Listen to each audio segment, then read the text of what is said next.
Makikita nyo mga kaabangers, di ba, na pag-usapan natin. Sabi doon, thanks be to God, doon sa 2 Corinthians 2:14, who always causes us to triumph in Christ. No? Thanks be to God who always causes us to triumph in Christ. Ayan, causes us to triumph. Lagi nating intindihin ito, bantayan natin ito. Sabi nga kapag tayo ay gustong maintindihan ang ating sarili, ay hindi po natin yan maintindihan kung anong sinasabi ng ibang tao sa iyo. Hindi natin yan maintindihan kasi ikaw ay, ang identity mo ay hindi base sa performance mo. At dapat ang identity mo ay base kung sino ka sa harapan ni Kristo.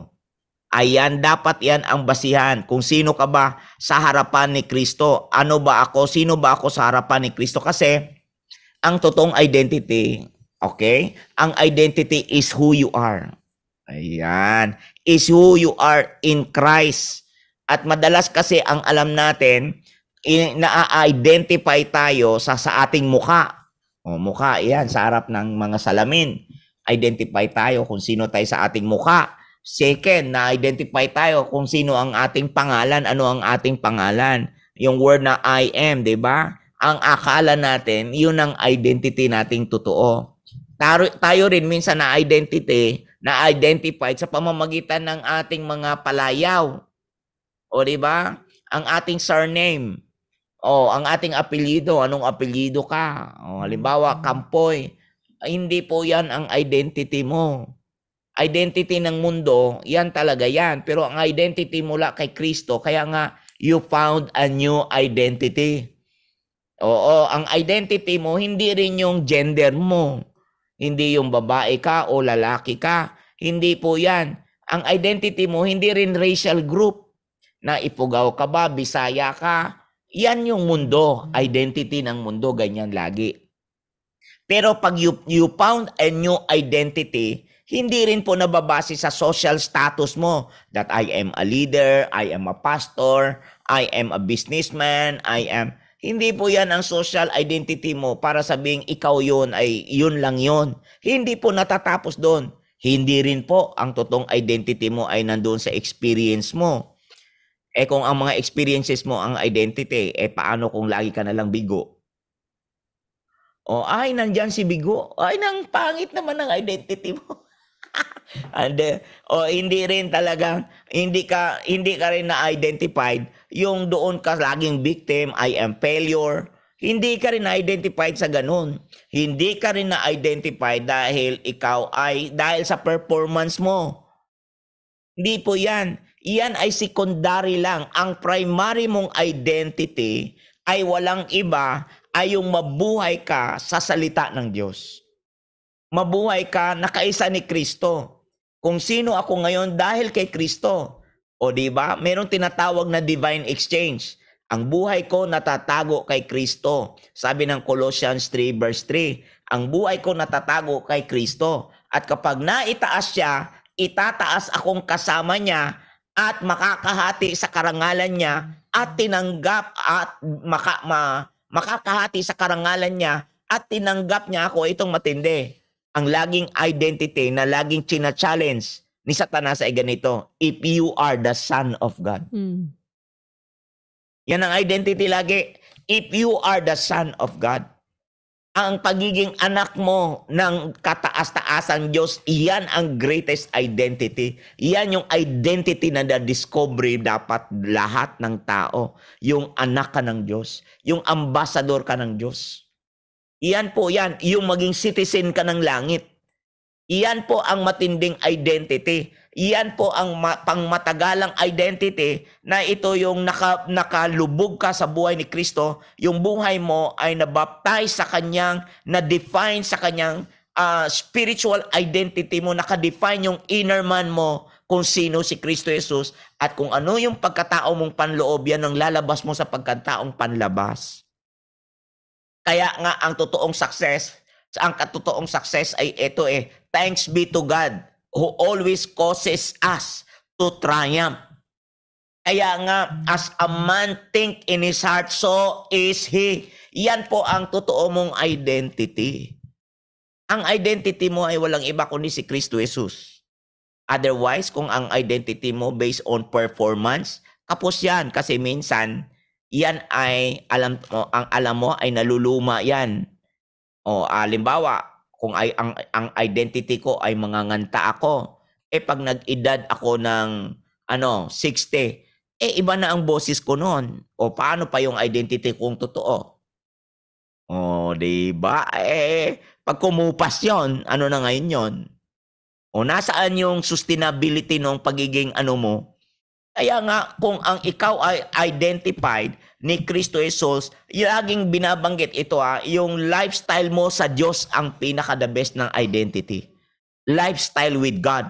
Sabi nga sa John 1:21, "Behold, the Lamb of God who takes away the sin of the world." Yun yung identity. Yun yung baptism identify with God na inire-represent mo.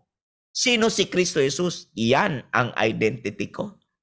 Wow, grabe mo. Pag mataas yan sa buhay mo, wow, hallelujah. Kasi ako, ang identity ko, ako'y dating bulag.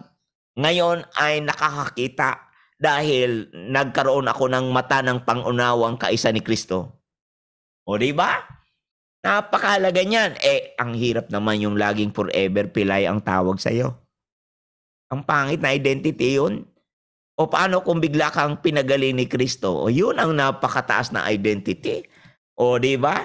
O ang identity natin ay lagi po tayong nakatuon sa buhay ni Kristo Jesus at ang ating kung tayo may nabubuhay, sabi ng Galatians 2:20, mayroong tinatawag na divine exchange. Sabi ng Bible sa King James Version, "The life that I live now," yan ang identity. "I live by faith of the Son of God." I live by faith of the Son of God. Kaya nga merong tinatawag, "It's no longer I who live, but Christ lives in me." Merong divine exchange. At yung divine exchange ngayon, no more struggling, no more striving, kasi it's no longer I, but Christ lives in me. Kaya nga, nandoon na yung, kaya nga sabi ng 1 John 5:3, to obey God is not a burdensome. Kasi bakit? Nandoon yung matinding kalayaan na himala ni Lord na nananahan sa akin ang anak ng Diyos. Wow! Hallelujah! Yan yung aking nasumpong ang bagong identity, anak. Amen. Amen po ba? Amen. Salamat sa Panginoon, no? Kapag talagang nahanap mo yung identity mo sa Panginoon, ay sino ba namang mag-aakala mula sa buhay mula sa nanggaling sa pamilya na wasak? Usually, di ba, Pastor, kapag sinabi nilang, kapag gagaling ka sa pamilyang wasak, ano pang kakahinatnan ng anak? Di magiging resulta lang din ay pamilyang wasak. Ganun ang sabi ng mundo di ba? Generational curse existing. Pero kapag nabuo, nakilala mo si Kristo Jesus, kaya nga laging challenge ni Satanas dyan sa Matthew 4 verse 3-4, if you are the Son of God. If you are the Son of God, yung word na if you are, then prove it. If you are the Son of God, then prove it. Ipinoprove talaga, ipinapakita talaga. Doon yung identity mong totoo. Doon mo masusukat who you are in Christ. And if who you are in Christ, yan din yung ipapakilala mo sa ibang tao who you are in front of the people. Kaya nga mayroong salitang overflowing Kapag mayroong kanyan, alam mo ba, lumago kang ganyan. Dumati Ephesians 4:13, lumago ka until the knowledge of the Son of God. Dumating ka to the fullness of Him, the stature of the fullness of Him. Pag merong kanyan, buong-buo merong kanyan, wala na po, no more struggle, no more struggling anymore. Amen. Kasi it's no longer you, but Christ. Amen. Amen, Pastor. Within you. Sa mundo, kondinado ka, pero sa Diyos, sigurado na. Hallelujah. Salamat sa Panginoon, di ba? Sabi ni Sister Jonalyn, conditional, kaya nga may word na if. Pero, sa Panginoon, no more ifs. Ayan, no more ifs. Kaya nga, Anak dagdagan ko pa. Pinagmalaki ni Jesus to eh. Sabi niya kay Satanas, I am who the Father says I I am. am. Yan ang new identity po yan.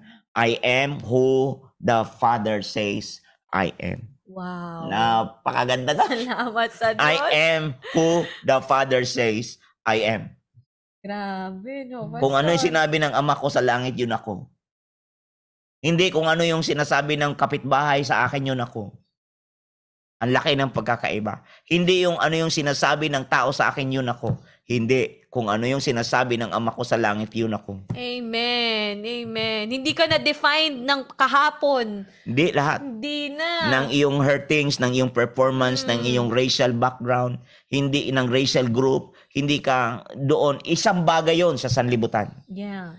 Pero ang pinakamataas na identity, I am who the Father says I am. Kaya nga, Pastor, lahat ng mga nakatagpo ng identity sa Panginoon, malayang nakakapaglingkod eh. Yeah, oo. Grabing nag-uumapay. Kaya ka makakapaglingkod kasi meron ka ng, nahanap mo yung identity mo eh. Kapag ka naghihirapan ka pa rin maglingkod, ibig sabihin, merong ang dami pa rin question mark. Kaya nga excited ako sa magpapatotoo ngayon eh. Ako din, Pastor. Grabe to. Alam mo, tama talaga to, powerhouse, then na-turn into house of power eh. Kasi itong gagawin niya ngayon is no longer just a powerhouse. It's about the house of power.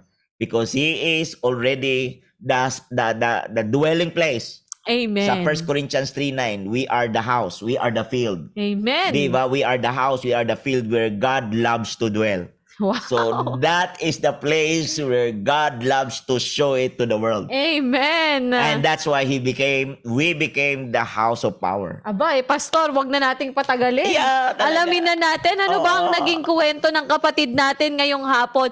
Paano kaya siyang naging dwelling place ng Panginoon?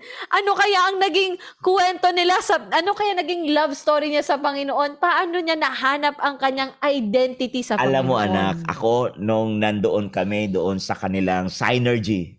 Synergy. Ito, synergy, yung kanilang ginawa. Siya yung worship leader. Ooh. Kasama nung isa nating ang galing, parang ayaw mo nang umalis sa presensya ni Lord. Parang puro na lang yata praise and worship ang gusto ko. Salamat sa Diyos. Parang sabi ko, sana hindi na lang tinigil muna. Parang gusto mong i-hold. Ay, oo, talaga. Pastor. Sabi ko sa iyo, parang gusto ko, huwag na muna sana umalis doon. Napaka-pure. Grabe yung pagdalaw ng presensya ng Diyos. Wow, ang praise lupit, God. ang tindi. Lagot talaga yung demonyo nung time What na the yun. best place to be, Pastor Dong. What the best place to be. Yeah. At syempre, wag nating patagalin. Ito, ang tindi to. Oo, i-welcome na natin mga kaabangers, ha? Pwede nyo po ba munang i-comment?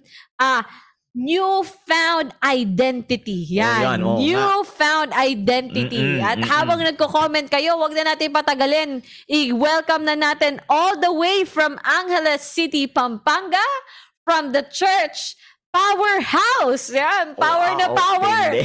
Magdadagdag ng power ng Panginoon sa ating mga buhay ngayong hapon. Yes. Let's welcome Brother Francis Wayne Cuevas. Hello, everybody.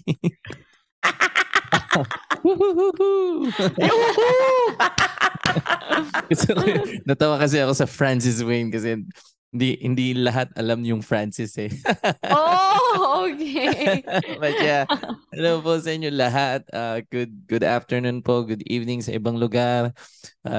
Yeah, I'm so humbled and really privileged to be here right now to share about the goodness of God, about Jesus. So, yeah, excited po ako. Maraming salamat po. May mga gusto ka bang i-shout out? Specific persons that you want to greet Yes. this afternoon? Yes po, shout out, of course, number one, my Powerhouse family, Powerhouse Church led by Bishop Eric Domingo, our very own Bishop. I honor you. And sa lahat ng mga leaders sa buong Powerhouse, yun po sa family ko, sa nanay ko na nanonood, at saka I think sa lola ko din na nanonood. And to everybody who's part of the whole Powerhouse Church, Hello po sa inyo lahat. At sa buong mga tao na nanonood ngayon. Hello po. Wow, amen. Ayun. Siyempre, gusto ko rin munang Magpasalamat. samantalahin yung opportunity nito na magpasalamat kay Bishop Eric Domingo. Salamat sa iyong generosity po, Bishop.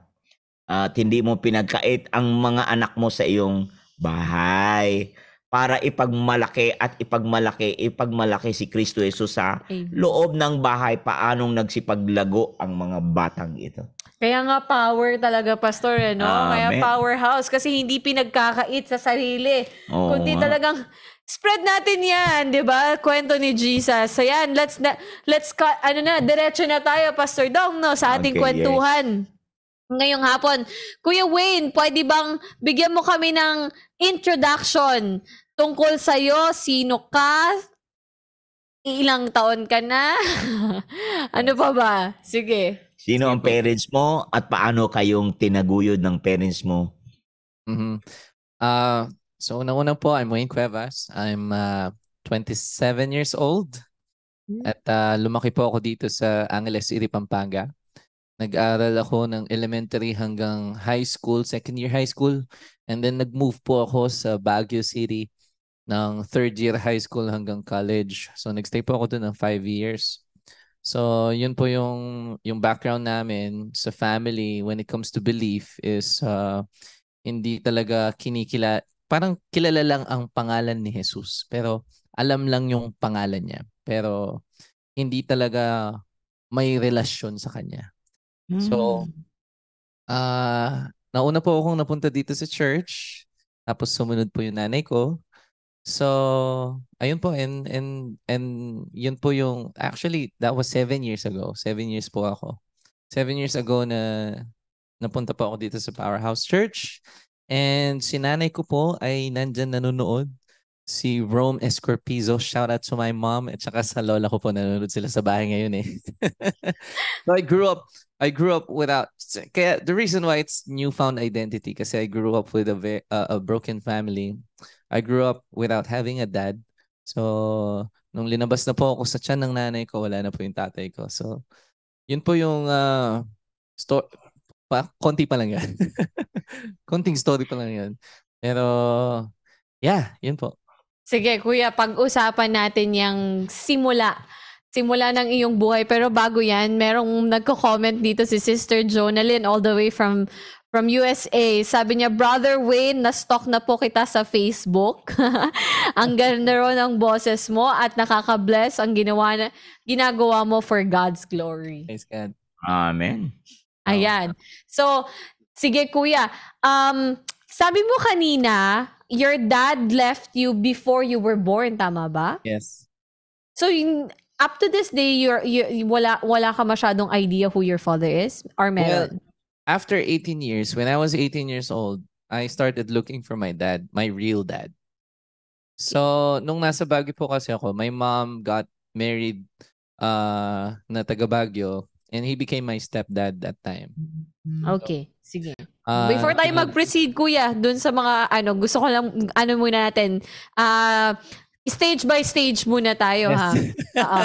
So, 18 years old, hinanap mo siya, tama? Yeah, when I was 18, hinanap ko po siya. And Okay. then, sinearch ko siya sa social media, sa Facebook. Sa una kong natagpuan yung mga tito ko, my uncles. Tapos chinat ko sila, kayo po ba yung ganito, ganyan? So, tinatanong ko. Sinanap ko yung Cuevas po kasi apelido ko eh. So, hinanap ko sila. And I saw some mutuals there. Tapos chinat ko sila, kilala niyo po ba yung tatay ko? Gumagano sa kanila. And surprisingly, they know me. Kilala po nila ako. Tapos hanggang sa nagka-exchange po ng contact. And I think it was my birthday, June 9. I turned 18 years old. Nung galing po akong Baguio, pauwi ako. Dun po yung first time. Kasi nung bata po ako, naririnig ko na yung pangalan ng totoong tatay ko. And I'm hearing a lot of not good things about him. Kasi ganito, ganyan, ganyan. So anyway, that time, bata pa po ako nun eh. So I really don't have any idea yung paano yung pagiging So, sino po yung nagpalaki sa inyo? Nagpalaki po sa akin yung lola ko.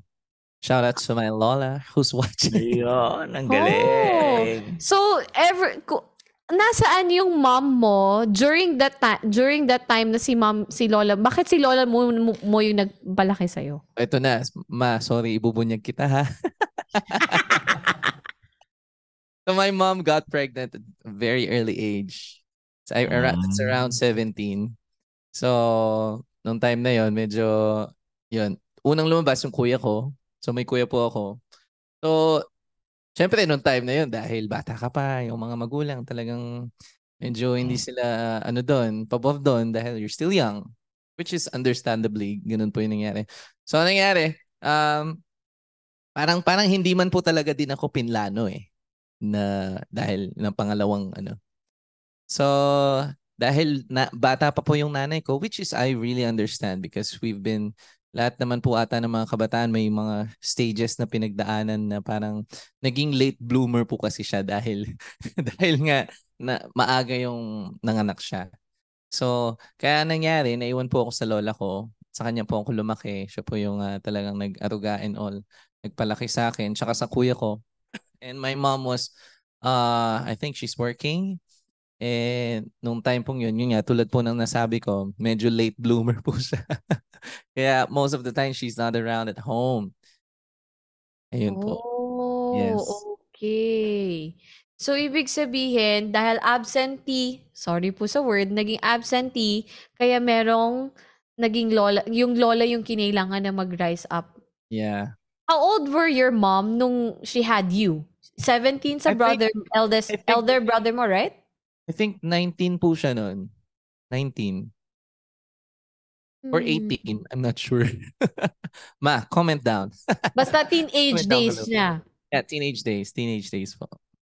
Okay.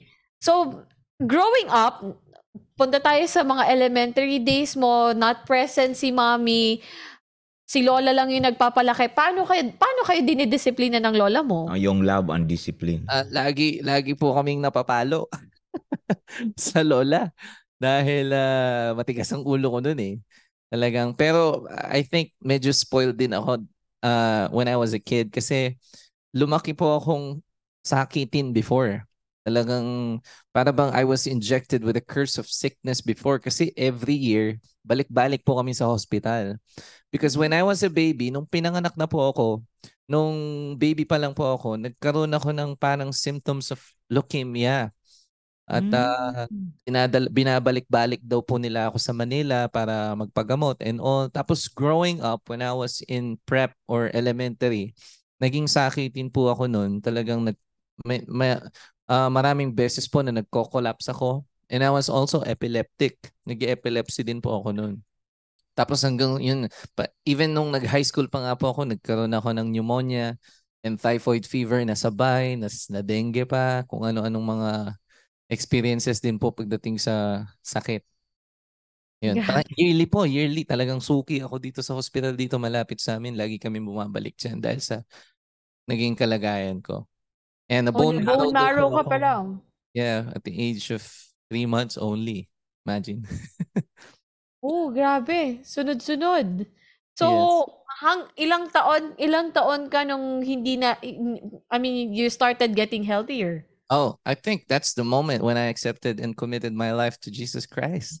Simula po noon talagang I was really delivered and redeemed. So I think nung 18 years, wait lang, sorry. I was 20 years old. Yeah, 20 years old when I accepted the Lord Jesus Christ. Sabi ni mommy mo, every month ka raw na nasa hospital. Every month nasa hospital. Lagi po ako nako-confine. Grabe ang panghihimasok ng kaaway sa iyo para pigilin ng pagkilos ng Diyos sa iyo, no? Yes. Sobrang tindi. Ang grabe ang babag niya talaga. Grabe niyang... Kasi sunod-sunod na klase, iba-ibang klase ng sakit. Parang tinadtakan ng sakit, Pastor. Oo, kasi paano nangyari yun? Parang walang pinag-iba tayong dalawa, anak, no? Kasi ako din, biro mo, nung maliit pa ako, alam mo ba na mata na lang ang gumagalaw sa akin? Ang katawan ko total wreck. Totally wreck. Sabi ng nanay ko, mata na lang ang gumagalaw sa'yo, anak. Di ko akalain mabubuhay ka pa. Ang matindi, 30 kayong mga batang naka-confine Oo, doon. ako lang ang Ikaw buhay. nabuhay. Wow. Oo, Grabe. doon sa hospital, doon sa room na yon na isolated, na puro polio victim, ako lang ang buhay. Praise God. Yeah. Lahat namatay yun, sabi ng nanay ko. May reason talaga, Pastor. May Meron reason. talagang matinding purpose. Kaya ikaw din, may reason na kung bakit binuhay ka. Kasi biro mo ba naman, kung namatay ka pala, hindi ko marinig yung praise and worship, yung ganong kataas yung presensya ni Lord. Eh, bago Amen. pumunta doon sa ganong stage, Pastor, sigurado may lumang buhay muna. Oh, Diba? Sige, elementary muna tayo. Oo, pasok muna tayo sa Elementary muna lumang tayo. buhay. Sige. Kasi, Okay. kung iisipin, kung ganun kalalim ang pagsisisi, kung ganun katindi Oo, ang ano yung- ng Panginoon, Siyempre, ibig may sabihin, pinagdaanan may yun. matinding pinagdaanan Oo. ito, malalim sigurado. Ito, Oo. nakaka-curious, di ba? Oo. Yan. Kuya Wayne, ano yung naging buhay mo? Sorry, hindi pala kita kuya kasi kasing age lang kita. Brother Wayne, ano yung... Elementary life. Oo. Paano yung naging lifestyle mo? Dahil sakitin ka ngayon, sabi mo nga, growing up, ano nangyari? Do you get to live normally? Pwede makasingit mo na. Sandali lang bago mo sagutin yan. Di syempre, di ba, lumaki ka mula, maliit ka, tapos hanggang mag-eskwela ka ng elementary. Anong pagkakaiba nung naalala mo ng disiplina at pag-ibig ni Lola at, Sa mama. at pag-ibig at disiplina ni Mama? Anong pagkakaiba? The difference po kasi, Paano ba yung difference? Talagang tough love kasi nun eh. Ayaw! Kanino yung Kana- tough kanino- love? kanino Nasa sa lola, dalawa? nasa mama? Nasa lola. Okay. Nasa lola yung tough love. Kasi si mama naman, she's very gracious siya eh. Dahil siguro sa napagdaanan din ng lola ko sa Oo. sa disiplina din na naabutan niya. Alam niya naman po. Okay, yeah. May Yeah. nabasa ko ganyan, Pastor. Oo. Sabi dun sa statement, kapag hindi magdidisiplina ang magulang, ang mga lolo't lola talaga ang gagawa. Oo, Po yan. kasi Kasi talagang ipapahiga niya po kami sa table. Tapos papaluin niya kami. oo. Dahil malikot Ayaw, kami. mama ko kulit kayo. Pag every Sunday, magsisimba po kami. Oh. Makikita niyang malikot kami. Talagang pag uwi, talagang yun na, papaluin niya na kami. At saka pag Oh, bumababa yung grades namin, pinapalo niya kami. So ano naging memorable sa'yo na hindi mo makakalimutang pagdidisiplina ng lola mo? Oh, definitely yun po, yung talagang pagpalo niya. Ano bang ginawa mo? Ano bang ginawa mo na hindi mo makakalimutan? Bakit ka napalo ng lola mo? Yung Yun nga po. pinaka-extreme na para sa'yo. Yeah, isa po yun yung mga dahil, for example, pagpunta po kami mga sa simbahan, no, tapos naglilikot kami at ayaw niya po kasi ng ganun. Saka pag bumababa po yung grades, ayaw niya din po kasi ng ganun. Tapos, actually yun, sabi nga po ng nanay ko, lumaki din po ako sa yaya ko dahil siya po yung unang humawak sa akin. Yung naging yaya namin. Nung sinilang ako sa mundong to. Umuwi na po siya sa Lord. I think I was probably 8 years old. Something like that. Or younger. I think younger pa po. 7 years old ka nun. So, ayun po yung talagang disciplined na ginawa ng lola ko sa amin na kuya ko, magkapatid. Yun po yung mga hindi ko makalimutan. Pero alam naman natin na pag may discipline, magkaiba kasi yung punishment and discipline, di ba? Pero ano ang lesson na maganda? O sige nga, yung magandang lesson sa yung mga time na yon bago ka mag-elementary, anong mga na-realize mong lesson? Kung may na-realize. Realization po noon, ano po talaga kasi ako noon eh. May pagka-rebelde talaga ako sa isip ko noon eh. Talagang totoo po yung sabi sa scripture, yung rebellion is heart and the bound of a child. Proverbs 22:15, yeah. Yeah, kahit po palu-paluin ako, kahit anong gawin, talagang rebelde pa rin po ako noon eh. Wala pa rin akong mga kagaanong realization sa buhay ko. And then, galing bata. actually, parang to the point nga po na exhaust na yung lola ko. Parang napagod siya sa akin. Kaya nung time pong yun, nung second year high school ako, gusto niya, pumunta na ako sa Baguio. Ayaw niya na ako dito. Kasi sobrang tigas na ng ulo ko. In-exile niya ako sa Baguio. Doon po ako nag-aaral. Tapos tumira ako sa stepdad ko at saka sa nanay ko. So ibig sabihin, for a moment, nakatira ka sa lola mo, pero yung mom mo, hindi mo nakasama. Yes po, hindi. Siya po, How old were you? I think I was, how old was I, ma? 9 years old? 9 years old po ata ako nung nag-abroad kasi si Elementary. mama noon eh. Tapos they went back here and then sa Baguio po sila tumira. Kasama yung Kaya stepdad. naiwanan kayo magkapatid sa lola Yes, mo. sa lola. So, sabi mo kanina nagre-rebelde ka. Naiintindihan mo ba bakit ka nagre-rebelde that time? Meron ka na bang idea ano bang nangyayari sa'yo? Well, I think kasama po yun sa pressure when it comes to growing up, lalo na you want to try to fit into a certain place, like sa mga barkada and all. So kaya yung mga influence nila, yung vices nila, paninigarilyo, pag-iinom, yung mga ganung bagay. Tapos nagka-cutting classes, tapos meron din po kasi kaming computer shop noon dito sa bahay namin. So talagang pati yung pagiging addict ko pagdating sa pagko-computer, sa games and all. So yun po yung buhay ko noon nung bata Paano ako. ka nagkaroon ng mga vices? Starting po yun nung high Oo, paano school. ka natuto? Nung high school na po yun dahil yun nga po yung peer pressure, dahil yung mga kaklase mo, mga nakakasama mo sa school, nakakahalubilo mo sa school, nakikita mo sa kanila. So I got curious about it. So parang nagpapatianod po ako lagi sa mga kung ano yung uso sa mundo. Kaya pati yung mga yon natutunan ko, yung kamunduhan, yung pag-iinom, paninigarilyo, pagbabarkada, pagkakating classes.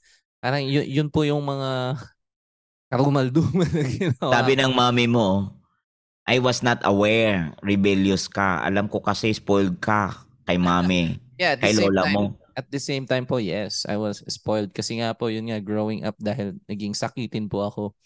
Kaya ang lola ko po, lagi niya akong ini-spoil sa kung anong gusto ko, ibibigay niya. Tapos, ganun po siya. Kahit na medyo tough love, nandun Oo, yung so andun nakita yung ko pagmamahal na pulido, no? Pure na Yes. pag-ibig ng lola. Thank you po, lola. Thank you po. Oo nga, I love you. Thank you po. Oo, di ba? Ayan. Sige, ano naman ang besides sa mga vices, lahat yan, kasi na-accumulate mo na siya, di ba? Very young, at very young. Ilang taon ka nag-start ng vices mo, brother? I was 13 years old po. Kabata. Bata pa. 13 years old po. Umiinom na akong Red Horse sa kanto sa tindahan. Ganun na po katindi. May nagtatanong, nagpatato ka rin raw ba? Yes po. Nagpatato po ako. Pero nagpatato po ako after I received Jesus Christ as my Lord. Okay. Okay. So, 13, no? Wow, grabe. Nakakagulat, no? Very young age. Hindi ka ba nasabihan na hindi mo dapat yung ginagawa? Hindi mo ba na-realize ang hina na nga ng katawan mo, nag-acquire ka pa ng vices? Oo nga po. Well, paano ba? Hindi ko po alam that time eh. Nung kahit bata pa po ako noon, talagang parang wala po akong pakialam eh. Dahil siguro po sa nakita ko, na-realize ko, I didn't have really a guide role model in my life. O kasi, Dahil nga po, lumaki ako, wala yung tatay, and then my mom wasn't really around. tama So, yung word. Tama po. Ang nangyari talaga, nakipaglaro ako sa apoy. Lagi trial and error po yung ginawa ko sa buhay ko. Talagang, sige, go with the flow. Maganda yan, masarap yan. Sige, gawin natin. Sige, gawin natin yan. So, naging ganun po yung buhay ko. Naging talagang tagasunod po ako ng thoughts ko na binubulong ng demonyo sa akin that time na hindi ko alam. Na talagang siya yung Lord ko nun eh. Ang demonyo yung Lord ko nun that time. Kaya, ganun po yung nangyari sa akin. Yung growing up without really having a guide in my life and a role model in my life. Oo, kasi yung Romans 8 sabi doon eh, kaya nagkaganon ka nun kasi saklaw na saklaw ka ng force of error ba? Yes. Hindi force of righteousness. Kaya yung mind mo nakaset on the things below, not on the things above. Kaya yung voice na dalawa, yung voice of self at yung voice of righteousness, natatabunan yung voice what is right eh. Right. So, nasaklawan ka ng voice ng sarili mong desire, Yes. sarili mong gusto. At hindi mo na iniisip yung katawan mo. Ang iniisip mo lang, may gusto ako eh. Right. Mm. Yeah. Oo, yan ang tamang word. Wala ka pang guide. Yung sinabi mo, wala kang guide. Paanong timbangin ang boses ng dalawa? Boses ng tama at boses ng mali. Mas mataas yung nagumapaw. boses ng sarili or mali. Kaya yan ang nangyari sa'yo. Kasi yung foundation, Pastor. Yeah, Yung foundation kasi yung batang ito, 'di ba, sabi papunta sa simbahan. So maaaring ang Religiously. batang ito ay religious oriented pero hindi word oriented. Exactly. That's Kaya it. oo, yan ang tamang term doon. Mm-mm. Kaya ngayon, tuloy tayo. Kaya nangyari 'yon. Oo, So, kaya ang nangyari, Pastor, tangay sa anod. Oo, tangay sa agos. Mm-mm. Kung anong agos ng barkada, lalo na yung barkada, sino yung paligid. Mm-mm. Syempre, pag ano yung trend noon, ano yung mga gusto noon, wala pang nagsasabi sa kanya, anak, ito ang mas mahalaga at kundi maaring sa mahal din na siya ng lola niya, Mm. na anak, kung ano yung mabait ka lang, mabuti lang, yun ang gawin mo. Yung mabuti minsan sa bata, hindi naman yung, Hindi nyo yung tama. ang alam niyang mabuti, yung bata yung na-feel ko eh. Oo, totoo, Pastor. Hindi siya yung pang-lasting, kundi Oo, for temporal lang. pansamantala Oo, lang. for temporal. Yun din ang mahirap kasi damdamin yung naging basis ng truth. Oo. Walang pinanghugutan na Oo. na salita. Okay, nung elementary ka, tuloy High school tayo. na, Pastor. High school na. tayo. Hindi, tanungin ko muna, meron ka bang nakuhang award nung elementary ka? Nung elementary po, wala. Kasi hindi po ako naging focused din, even in school. Yun po yung growing up na sakitin po ako and all. And probably, parang, I have a very low self-esteem po kasi kahit nung bata ako hanggang high school. Somehow, nabubuli din po kasi ako noon. Kaya, ayun, parang naging malaking epekto rin po yun sa akin bilang bata. At talagang marami po, talagang confused ako pagdating sa identity ko. Hindi mo maiiwasan eh. Kasi kung growing up na nabully ka, syempre para hindi ka mabully, kung anong ginagawa nila, gagayahin mo. Tama? Yeah, exactly. Para maiwasan mo yung pangbubuli, kung ano yung ginagawa nila, sumakay to ka fit doon. in. Yeah. Sasakay ka doon. Yun ang mahirap, Pastor, kasi hindi naman talaga siya maiiwasan. Ang nakakaano lang ay yung katawan mo. Paano kinakaya ng katawan mo? I think dahil na po si Lord na po yun. Kahit na hindi ko pa po siya kilala that time, wala pa Miracle akong na yun relasyon sa kanya. Talagang, lalo na po ngayon sa naintindihan ko ngayon sa pagkakakilala ko sa Panginoon, may plano po talaga ang Diyos at walang aksidente sa kanya. Kaya kung ano po yung na-experience ko before, inalaw po ng Diyos yun para kung nasan man ako ngayon, ma-realize ko kung gaano siya naging kabuti sa akin, kung gaano Yun siya ang naging matindi. pabiyaya sa akin. Yun ang tama. Totoo, Correct Pastor. ka dyan.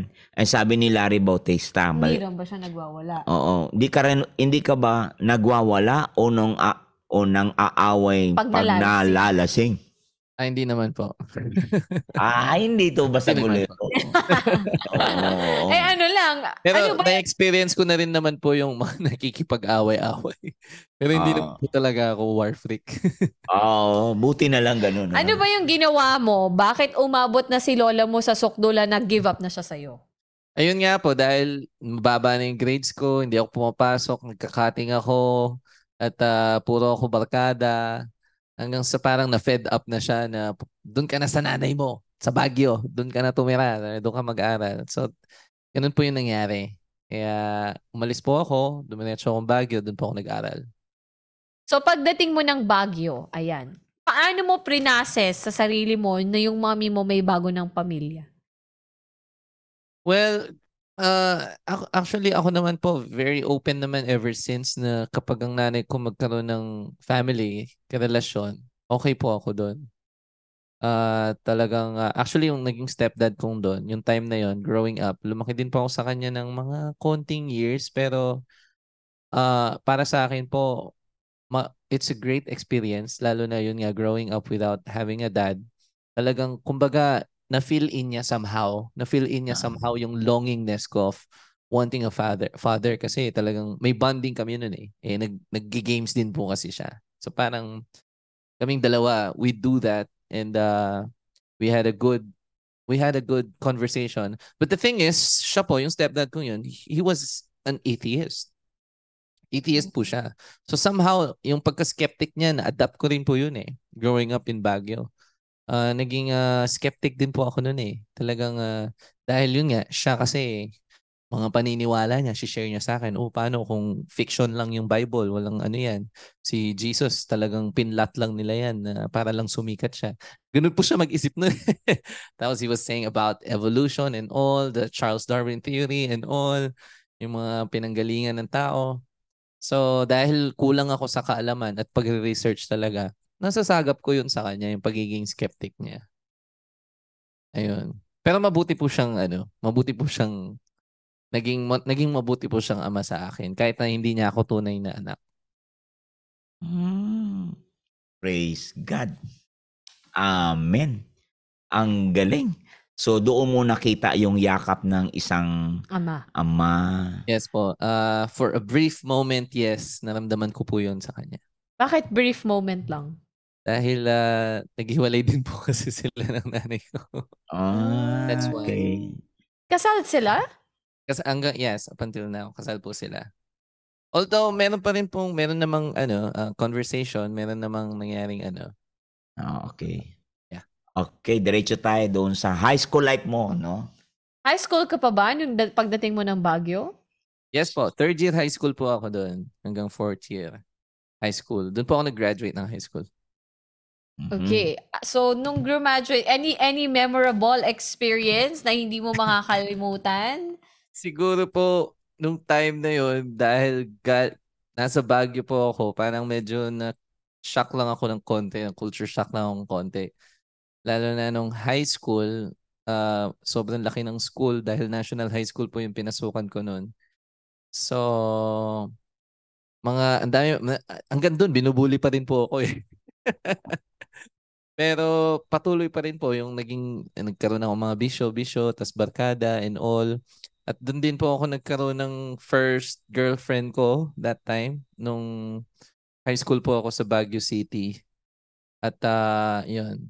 Yun naman po yung mga memorable moments ko. Pero nag-enjoy po ako actually. Nag-enjoy po ako sa Baguio. Nag-enjoy po ako sa school life ko doon. Bakit ka nabubuli, kuya? Di ko po alam eh. Baka masyado po akong gwapo eh. Charot. Joke lang. Yun. Matindi yun. Talaga naman. Ganun pala yun? Yun ang matinding identity. Paano mo nasasabi na nabubuli ka? Yun na lang. Mag-track back lang po ako ng konti. Dahil nga po sakitin ako, no? May mga tao sa akin, lalo nung high school, nung nandito po ako sa Angeles, tinatawagan po akong lampa sa akin. Lampa. Hindi ko pa alam na makapangyarihan ng words. Salita, yeah. Salita ng Diyos. Hindi ko pa po alam yun eh. Death and life is in the power of your tongue. Hindi ko po alam yun eh. So habang sinasabi ng tao yun sa akin, tinatanggap ko. Parang natatanggap ko siya. Oo nga, baka nga lampa nga ako. Baka nga ganito nga ako. Kaya nangyari talagang yun nga po dahil naging sakitin ako. Kasi yung mga words na yun, rini-receive ko. As a man thinks in his heart, he will become.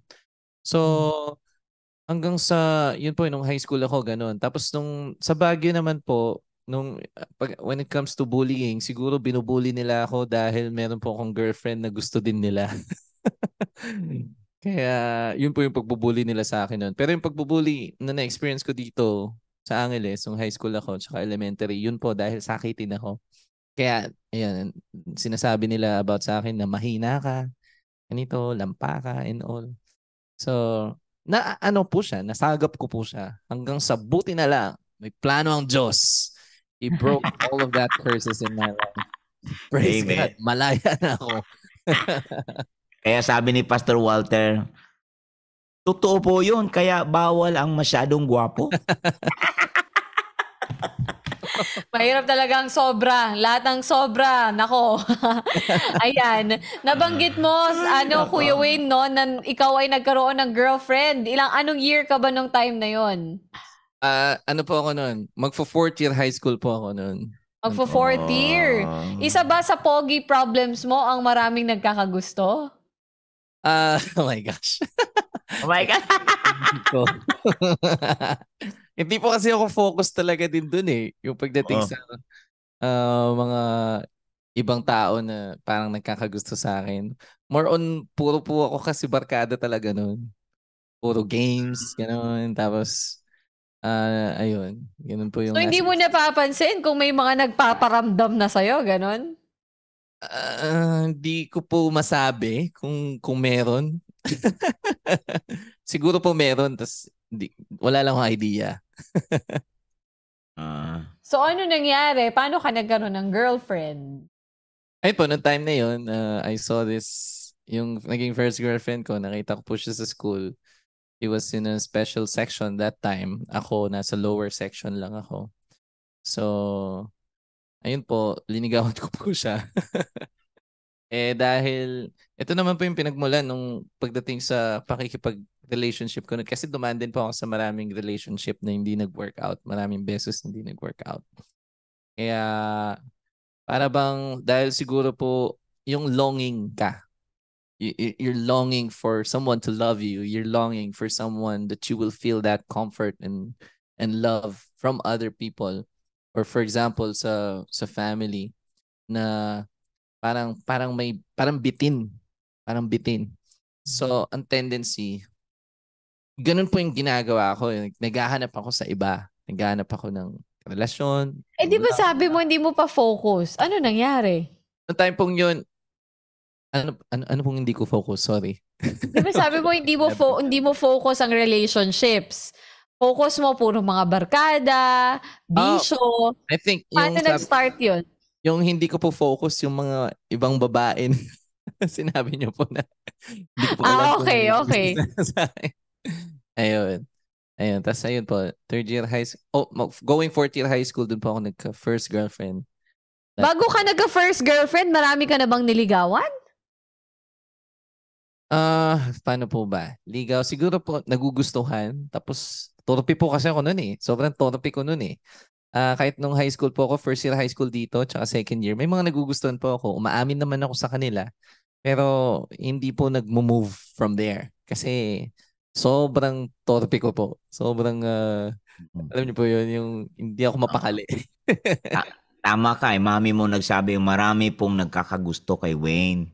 Pero siya po kasi, tipo na gusto niya siya yung naghahabol. Ayaw niya yung siya ang hinahabol.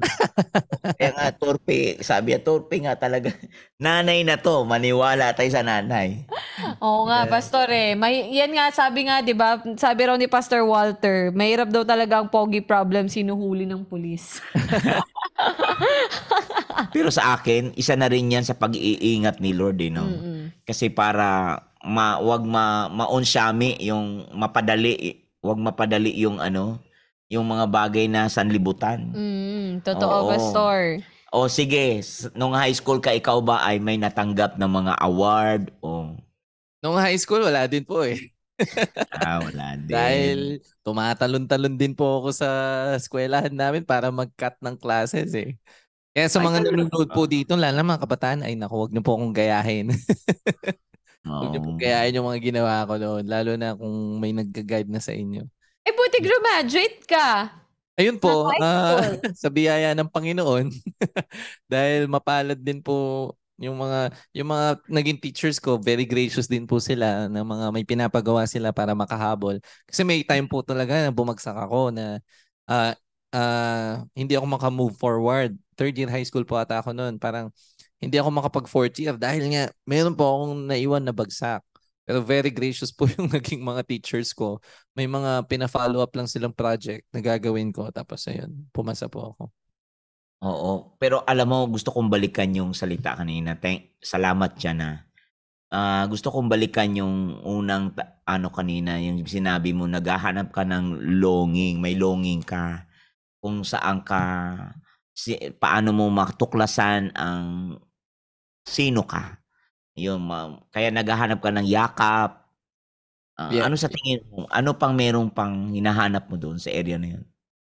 Well, probably sa area pong yun dahil nagkapatong-patong na rin po yung mga naging problems namin dahil isa rin po sa pagkakahiwalay ng nanay ko at saka yung stepdad ko. Because we were very close dun sa stepdad ko. Nung naghiwalay po sila, I had a very big resentment sa nanay ko. Nagkaroon po ako ng unforgiveness. And then, nung time pong yun, nung magkasama kami umuwi po kami dito dito sa Pampanga, sa Angeles. So talagang for 1 year or more than a year, hindi ko siya kinakausap sa bahay. Kasi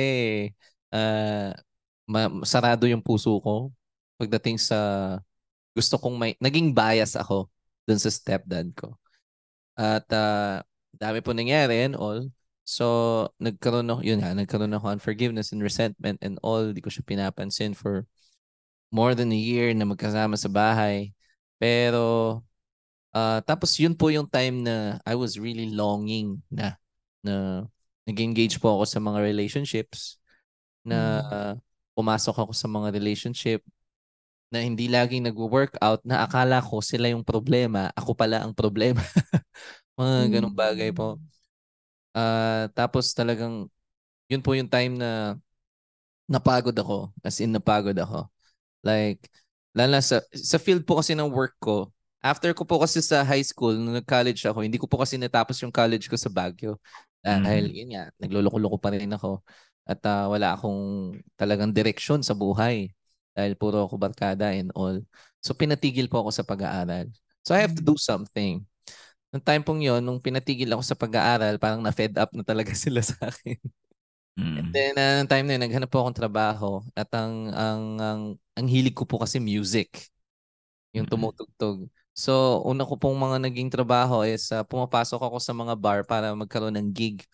Kumakanta po ako para tapos babayaran po nila ako. Tapos, nangyari po yun for a few months and then we moved back here in Angeles City. Tapos, ayun, nanonood muna ako sa music, sa mga banda sa labas. Pupuntahan ko po yung mga yan. Tapos, makikinig lang ako ng music. Tapos, ayun po, nakikilala ko sila. Nagkakaroon ng connection. Tapos, sooner or later, nagkakaroon na rin po ako ng work ulit. Tumutugtog na rin ako sa mga bar, sa mga hotel and all, restaurants. Yun po yung naging work ko. Pero prior from that, naging English teacher din po ako sa mga Koreans, sa mga Japanese.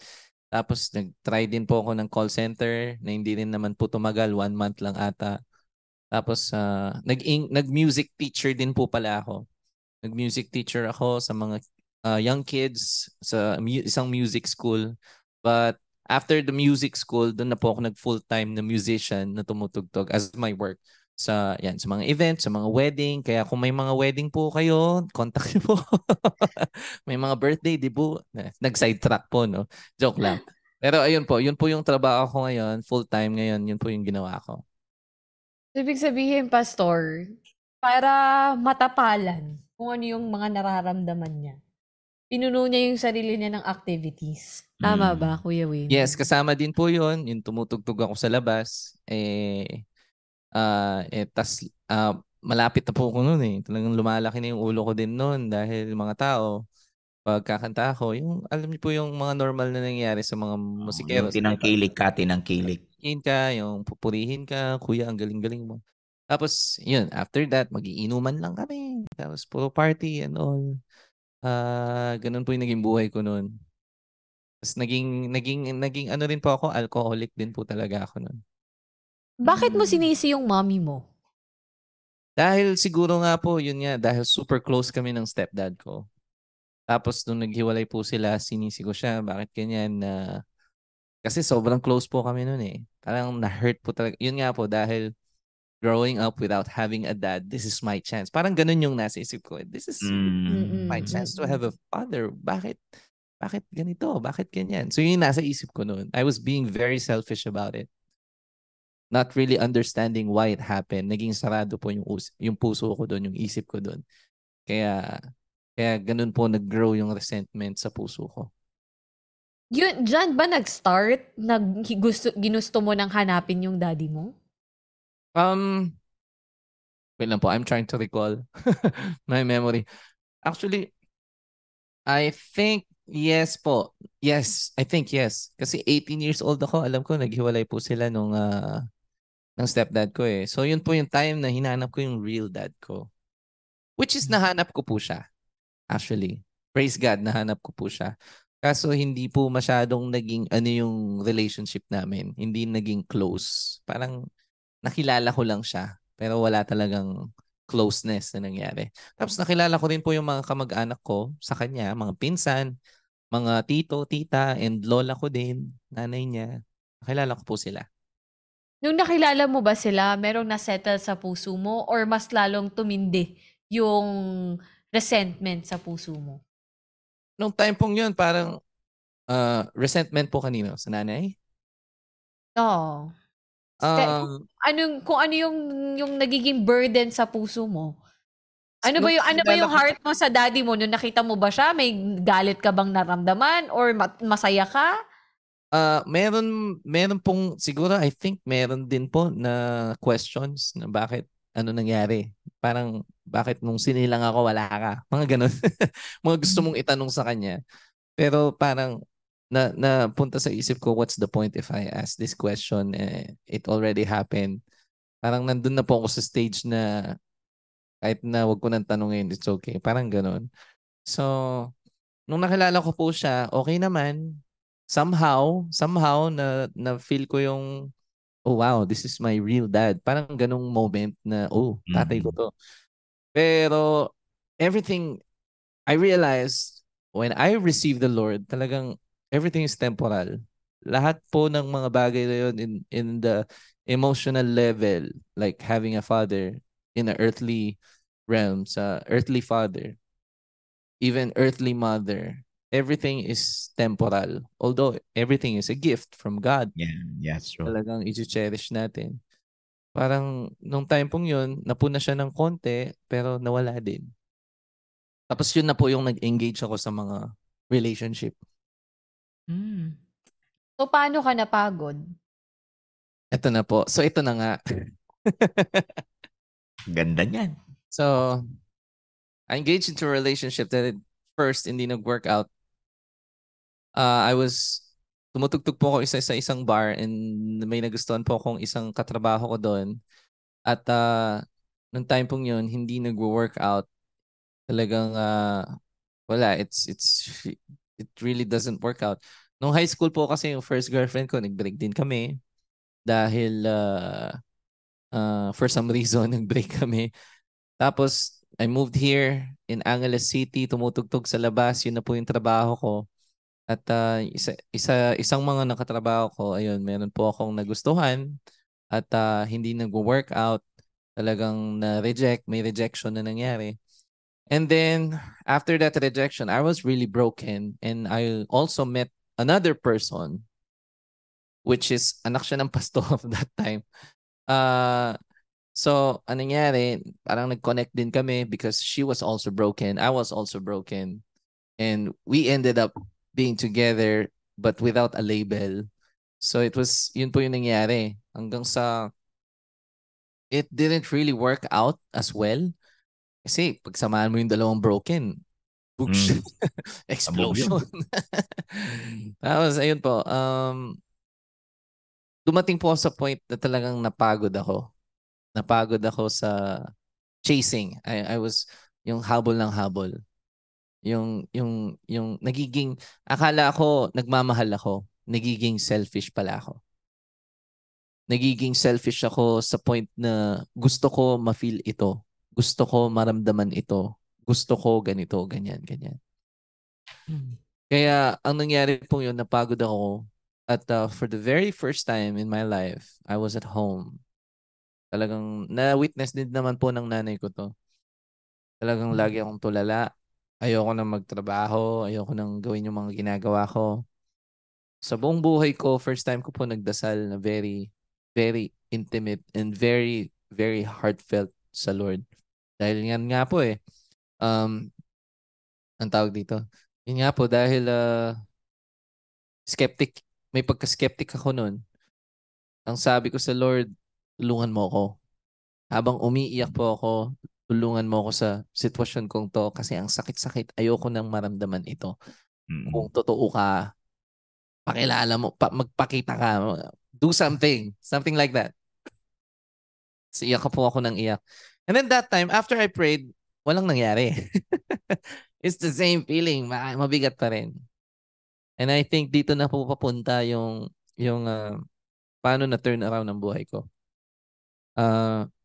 That time, nung pinagdasal ko yun sa Panginoon, after that prayer, walang nangyari. Pero, day after day, week after week, God is connecting me to the right community and right people.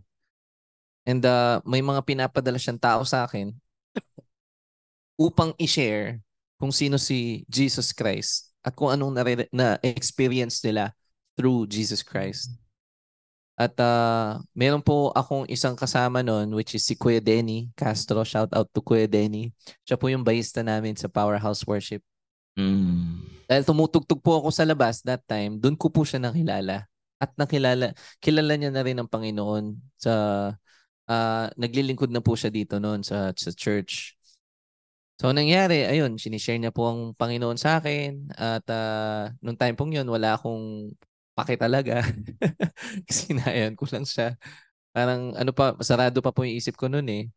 Pero alam niyo po ba, dito ko po na-realize kahit nung high school po ako, may mga lumalapit na rin pong mga missionaries sa amin sa school na sinishare si Lord. Talagang at nakapag-attend po din ako once. Kahit bata pa po ako, nangungusap na rin po ang Panginoon ko. Ang Panginoon noon na hindi ko lang pinapansin, hindi ko lang napapansin. Simula nung talagang tinanggap ko lang po talaga siya, binuksan niya yung mata ko, pinakita niya sa akin, naalala mo yan, nung time na yan, nagpadala na ako dyan, hindi ka lang nag-take heed. Yung time na yan, hindi ka lang nag-take heed, nagpadala din ako niya. Tapos doon talaga ako naiyak, doon ako na-humble. Oo nga Lord, noon pa man tinatawag na ako, noon pa man kinakatok mo na yung puso ko. Mga ganong bagay po. Tapos ayun po, si Kuya Denny, in-invite niya po ako sa Powerhouse at nag-attend po ako. Pero alam niyo po yung double life pa. Double standard. Yeah, double standard. Attend ka sa church tapos gawin mo ulit yung mga bagay ng kamunduhan. Parang dalawa po yung step ko eh. One step sa light, one step sa darkness. Ganun po lagi. Tapos patuloy pa rin po yun. Hanggang sa kahit na napunta na ako sa church, nag-i-engage pa rin ako sa relationship. Matigas pa rin ang ulo ko. Hanggang sa, ayun po, yung time pong yun na I got depressed. Kuya, sabi ni Brother Jovencio Aguilar, usually sa night gigs, one night stand lang at walang totoong live. Kapag kang makikita puro flesh desire lang at kinikilabutan na daw siya pag naaalala niya. Ikaw ba, kuya, ganyan din ang mga naranasan mo? Actually, yeah. I experienced one time na nangyari to sa buhay ko. And pero nung time na yon, after it happened, yung one night stand na yon, para bang parang may konsensya na ako noon nung time na yon. Parang may conviction na ako noon na, what am I doing? Ba't ko ginawa to? Parang ganung bagay. Although hindi ko pa kilala ang Panginoon that time. Pero parang nung first time ko siyang nasubukan, hindi ko siya nagustuhan. Hindi ko siya nagustuhan.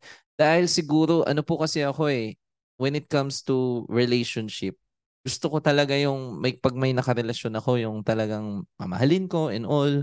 Yung ayoko yung walang na-build na relationship tapos mangyayari to, nagkaroon ng one night stand and all. So, yeah. Yeah, ganun po yung nangyari. Kasi Mapalad ganito. ka raw. Isang sinabi ni kasi yung longing merong kasing vacuum sa puso mo na hinahanap mo na yung dalawang salita yung expectation at saka yung versus reality. Expectation versus reality. Yung realidad, meron kang gustong hinahanap. So, naghahanap ka ng, yung sinabi ni Pastor Walter kanina na hinahanap mo yung kasagutan. No? Kasagutan doon sa ginagawa mong performance. At yung doon hinahanap mo yung identity mo Isa sa sinabi rito ni Clifton Manila, no? Pag broken family po, grabe din yung paghahanap ng pagmamahal sa ibang tao. Kahit kanino, pero yung higit na umuno ng pagmamahal ay galing po sa Panginoong Jesucristo. Kasi broken family din po ako, pero salamat po sa pag-ibig ng Panginoong Panginoong Jesucristo, hindi maikukumpara sa lahat ng pag-ibig. Amen. Amen po. Amen po Yan yun. na yung nandoon ka na ngayon eh. Papunta ka na doon ngayon eh, no? Amen.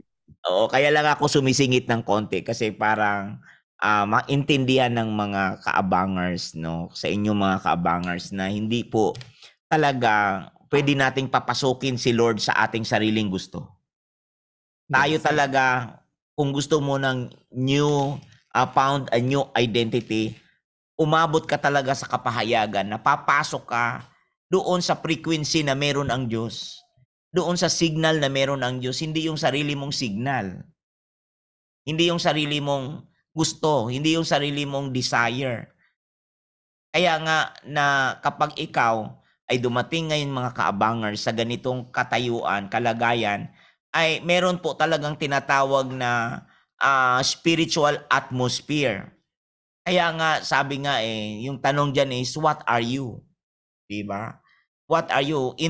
Kasi tayo individual characteristic na tayo dinidefine ng ating individual characteristic.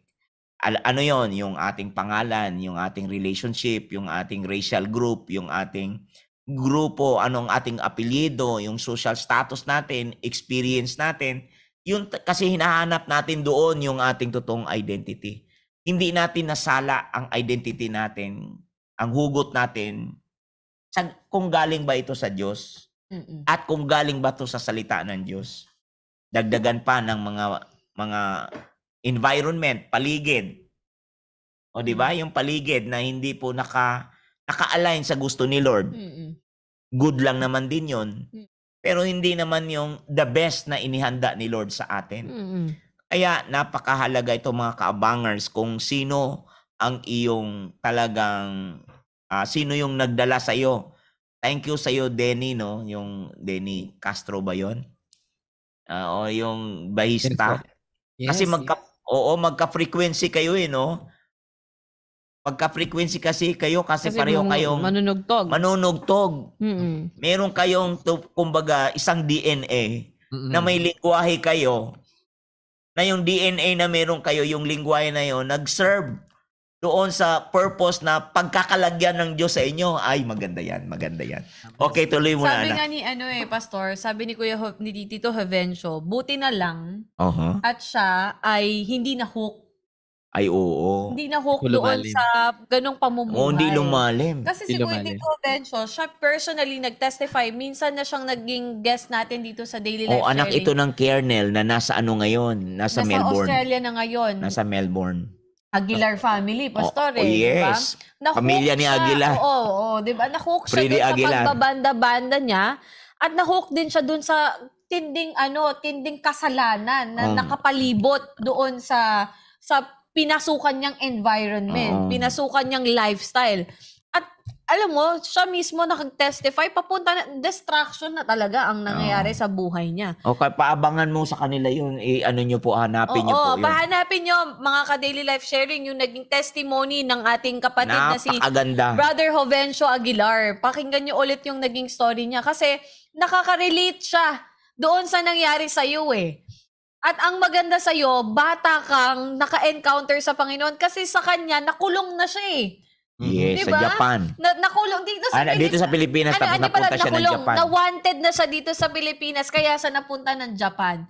Kumbaga sa'yo, ang nangyari napapa-comment kasi siya, Kuya Wayne, kasi sobrang nakaka-relate siya doon sa pinasok mong lifestyle. Napapaluha. Hindi lang yun, pati si napapaluha siya. Naaalala niya yung ginawa ng Panginoon sa buhay niya, Pastor Dong. At hindi lang yun, pati si Sister Jonaline Ninyalga. Siya din, naaalala niya, sabi nga niya, di ba sabi mo kanina, yung dalawang broken, kapag pinagsama, talagang sabog.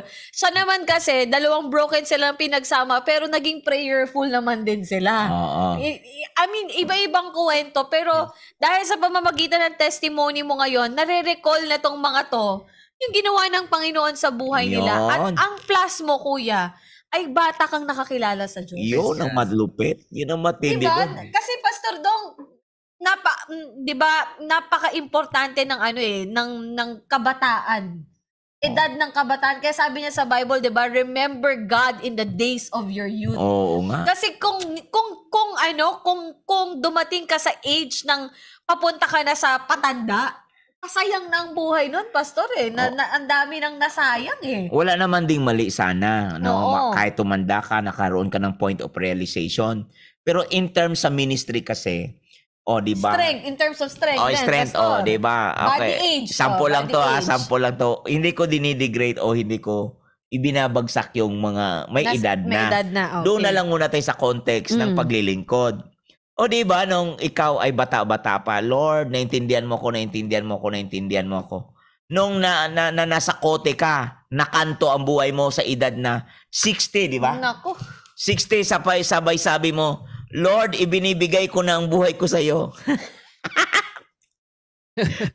Walang mali naman doon, kasi naibigay mo yung buhay mo kay Lord. Pero aminin din natin pagdating pagdating sa kalakasan, tapos na. hindi mo na maibibigay bigay mo yung all pa rin naman yon kay Lord, all pa rin naman yon at sa iyo all pa rin naman yon. Pero sa context na ma-maximize ka ni Lord, mayroon na hong area na di mo na magawa. Totoo, yung magagawa pastor. ng bata. Kasi marami ng aring-king-king. Oo. Siyempre, pag bata ka, wala pa masyadong aring-king-king sa katawan, di ba? Oo. Pero isipin mo, pastor, lumaki siya ng sakitin yung katawan niya. Pero pinagpala siya, no? Di ba? Oo. Merong divine intervention ang ginawa ng Panginoon sa'yo. Sabi ni Brother Dens, ikwento mo nga, i-confirm mo raw kung ikaw ba ay naabot sa pamamagitan ng crusade. Sabi niya, paano ka naabot ni Lord? Ayun nga po. Actually, nakita ko nga po sa comment ni Pastor Donnie dito. Actually, si Pastor Donnie Castro, kapatid niya po si Denny Castro. Magkapatid po sila. Dalawa po sila musikero. Kung naalala niyo po sa Synergy, siya naman po yung nag-electric guitar. Okay. Siya pa. Okay. Kapwa banda niya rin ang ginamit ni Lord, pastor. Ang galing. Sige po, tuloy. So, yun po, na-invite po ako sa isang evangelism ng Powerhouse Church sa isang barangay. At nung time pong yun, si Pastora Elsa po yung nag-preach about salvation, about Jesus Christ. At siya po yung nagsasalita noon. Dumating po ako, nakikinig ako noon at nag-prayer of salvation po ang lahat. Tumanggap sa Panginoon, tinanggap ko rin po ang Panginoon. At habang tinatanggap ko po ang Diyos sa buhay ko, talagang umiyak po talaga ako. Naramdaman ko po yung pagmamahal ng Panginoon nung time na yon. At praise God nga po, talagang sa moment na yon, di ko po makalimutan dahil meron pong nabukas sa puso ko nung oras na yon. Kaya ayun po. Wow. Paano mo i-define yung moment na yun, kuya? Bakit found new identity? Dito naman po pagdating sa theme na to, yung newfound identity. Dahil nung time pong yun, nung tinanggap ko ang Diyos sa buhay ko, at kahit na nung naiyak ako, it's a special moment for me. Kasi para bang ito ata yung bagay na hinahanap ko. Wow. Na hindi ko mahanap sa mundo. Na patuloy kong ginagawa tong mga bagay na to, kung ano-anong karumal-dumal, papasok ako sa ganito, gagawin ko to,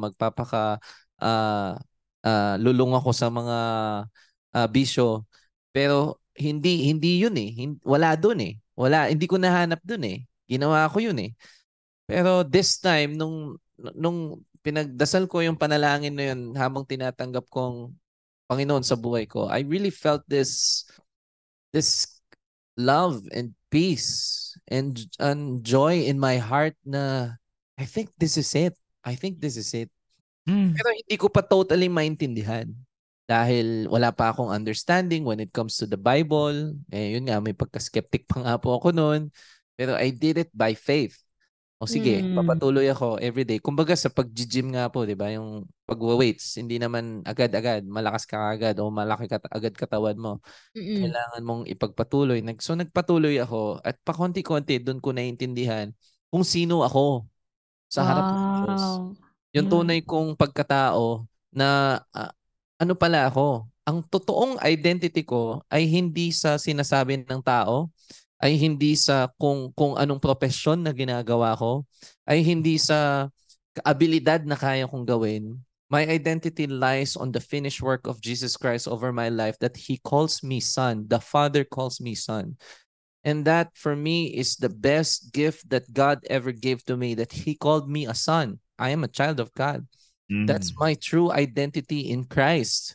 Wow. Kaya Amen. doon po ako nagkaroon ng revelation na, wow, Lord, this is what you did for me. This is the price you paid for me, Jesus, so that I can go boldly in the throne of grace and really talagang maramdaman ko, ma-experience ko yung pagmamahal mo, yung kapayapaan mo, yung kabuuan na kung sino ka sa buhay ko. Amen. Amen.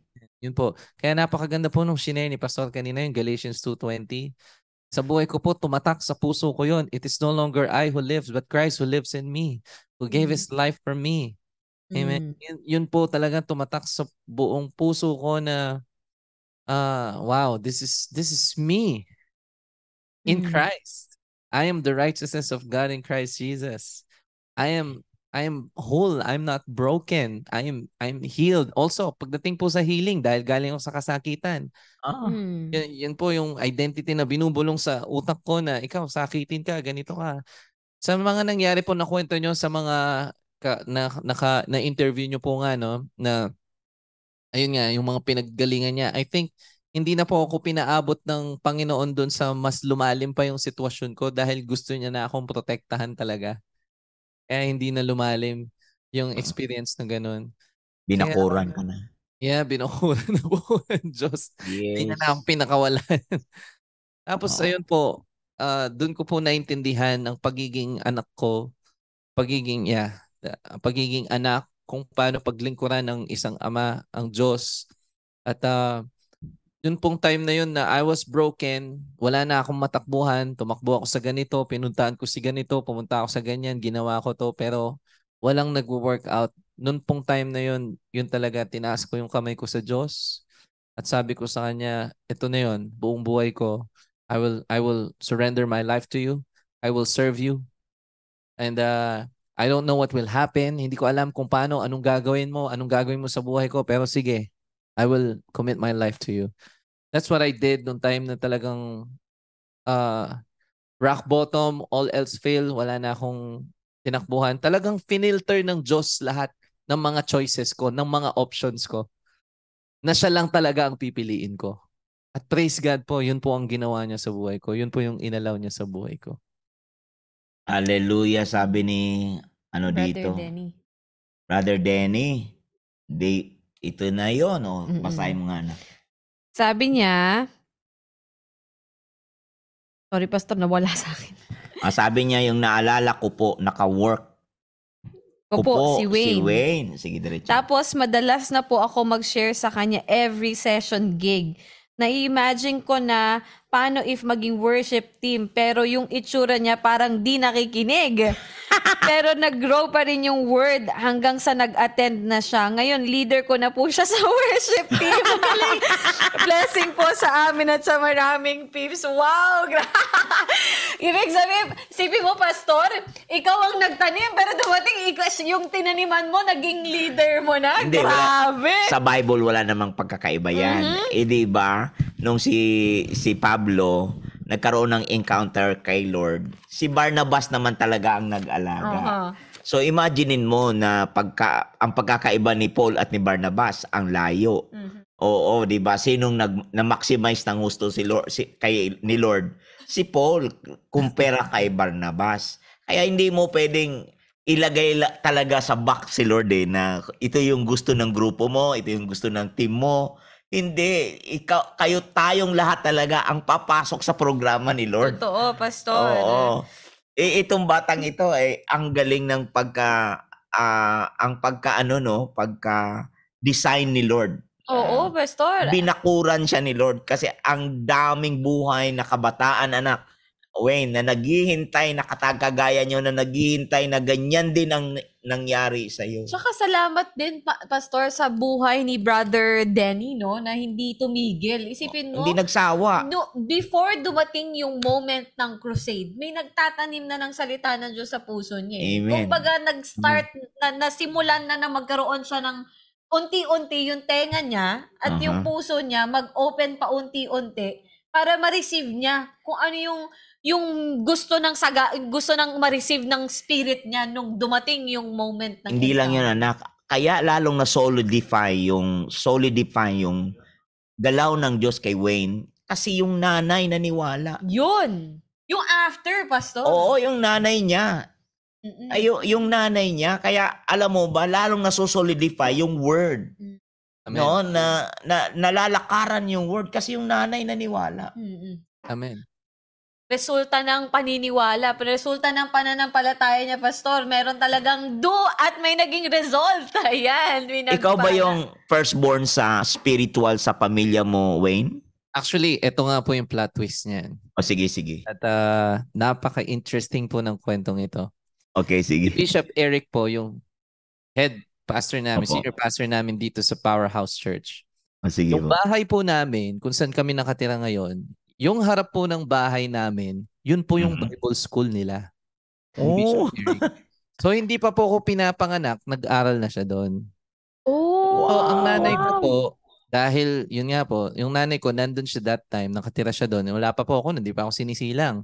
Siyempre, Meron siyang nakilalang pastor doon na pinatanggap din siya. Pinakilala niya si Jesus sa Opo. nanay ko. At tinanggap ng nanay ko yun.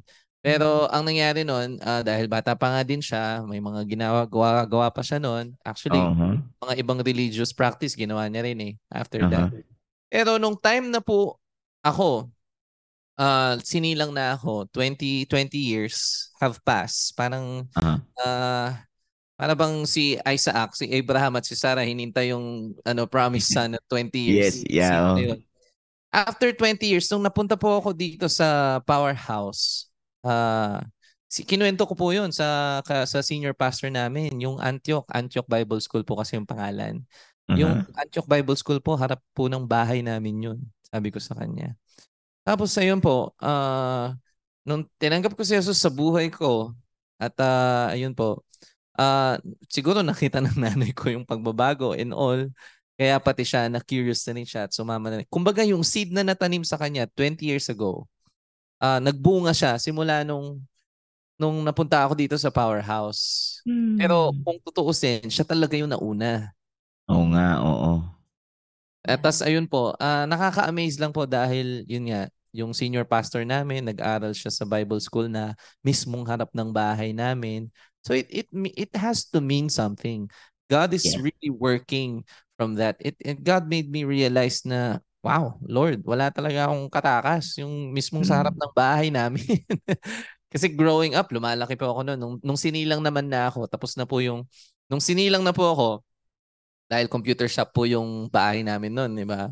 So growing up, yung mga anak daw ni Bishop, senior pastor, yung mga anak niya daw po, naglalaro sila sa computer shop namin. So, tapos ayun, talagang every morning naririnig ko sila, nag-worship, nagpupuri, talagang malakas every morning, talagang maingay.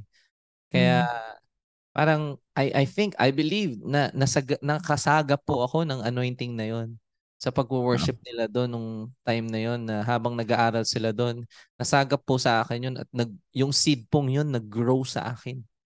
Yun po yung nangyari sa akin. Nag-explode talaga hanggang sa napadpad po ako dito sa Powerhouse.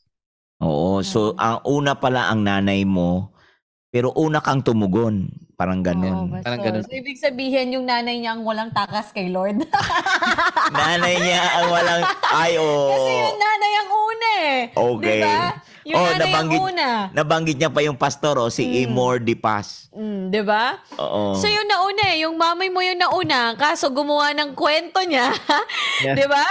Ganun yung nangyari, Pastor. Gumawa ng kwento niya. O, natatawa ngayon yung mami mo. Yung mami mo yung unang nauna eh. Ibig sabihin, yung assignment na bigay sa nanay, na ipasa sa anak. Kasi sa Bible din naman nandyan yan sa John, 'di ba? Sa Genesis 11, sa last verse, ang tinawag naman talaga sana si Tera. Yeah. Si Tera naman si talaga, Abraham. na Tera lang talaga siya ng gusto niyang agenda. True. Mami Rom! Na Tera lang siya talaga na umikot yung buhay niya doon sa Haran. Kaya nga sinabihan si Abraham, sige, okay, pumunta ka sa lugar na gusto ko na di mo alam. Kaya nga yung nanay, pumunta ka sa lugar na pinuntahan ng anak mo na di mo alam. Bumalik ka doon, katapat lang ng bahay mo. Ayun, grabing prophetic gesture to Grabe Diba? talaga. Kaya talaga si Lord, He's really a God of generations eh. Ito maganda to, sabi ni Donnie Castro. Antioch is more than just a Bible school. Yes. O, diba? But a house of worship, diba? And the anointing spread throughout the place.